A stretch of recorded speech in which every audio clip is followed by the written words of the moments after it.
Hey guys, welcome to Let's Go Catch Some Snaps, and I want to get into some of the leaders that we use when we're ever going after the kingfish and the wahoo. Okay, one of the leaders that the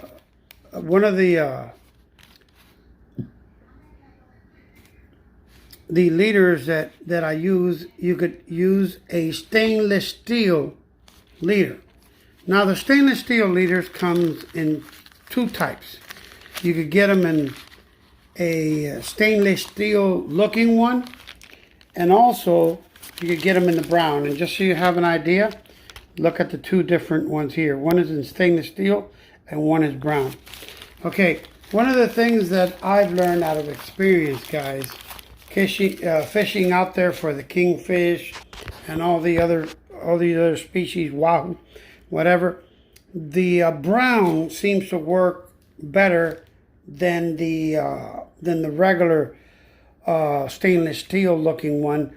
And the reason why that happens is they're able to see it in the water. The brown is more of a, concealed type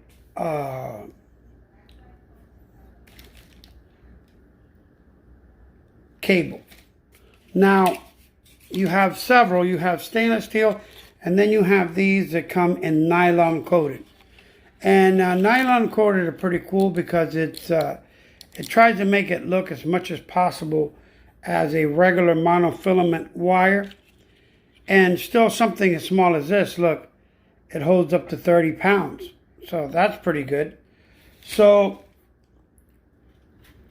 I just want to show you the one I have rigged here. This is one of the coated stainless steel, and as you can see, I have this prepared here for a big fish. And as you can see, the leader here, there's about maybe 10-15 feet of leader before I get into my braid or my monofilament. Okay, so this is for I would be fishing with something like this for a big gag grouper, or any big grouper, fishing probably anywhere between 200 to 500 to 600 feet of water. I'll be using something like this. If you don't want it to be seen, you could also get a leader that's made out of monofilament. And here we have, this is a 150 pound leader that I have already set up here, and you can see I already have the actual loop here to tie it on my line, and all I need to do is hook up my hook right here, and we're good to go. This is I use this also sometimes if I want to use it for my trolling rig. I just connect this on there, and there's my monofilament for that. Okay, now I want to show you this one. These come already pre done for you. And this is pretty much a king mackerel rig. Okay, and what you do is you put your thread herring here, or your sardines, or whatever. If you have a bigger fish like a mullet or something like that, you could hook both fish, both hooks, one in the tail and one over the body. And these work well for the king mackerel and some of the kingfish. Because guys, believe it or not, a lot of the kingfish out there, and they have very sharp teeth. And what ends up happening is that they'll break this line. I've had this line broken several times. I was talking, I think it was yesterday, to my buddy Joe about it. He said he had several of these that the kingfish cut on him. So what I ended up doing is doing my own rig, and let me just show you what I did here for the big king mackerels and all that.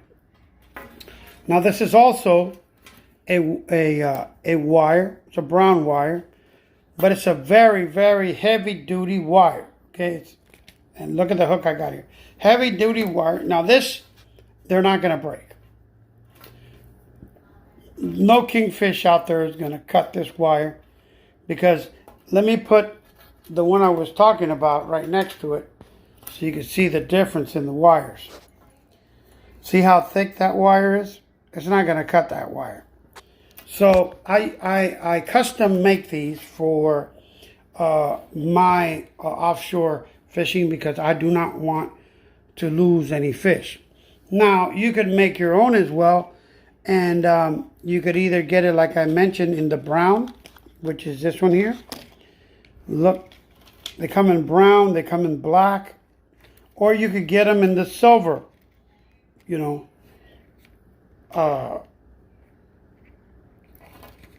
the silver color.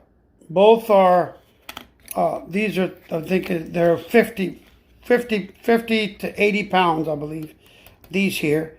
And, you know, you get them in any color, and you all you need to use is one of these aluminum sleeves, like I showed you on the other episode. And you need to have the pliers to crimp these down. Obviously, you're going to need also, you know, your swivels, because you want to have a swivel on it at all times. Okay, and some of them you could use triple hooks, or, you know, for example, on this particular setup here, I have a regular hook on one side and a triple hook on another side. So you could kind of, you know, customize it for whatever, you know, the way you want to set up your fishing here. Now, I want to show you one other thing here. This is a 2 swivel setup here. And, you know, you could get them in your local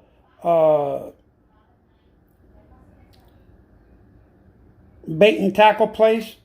Okay, they already come custom.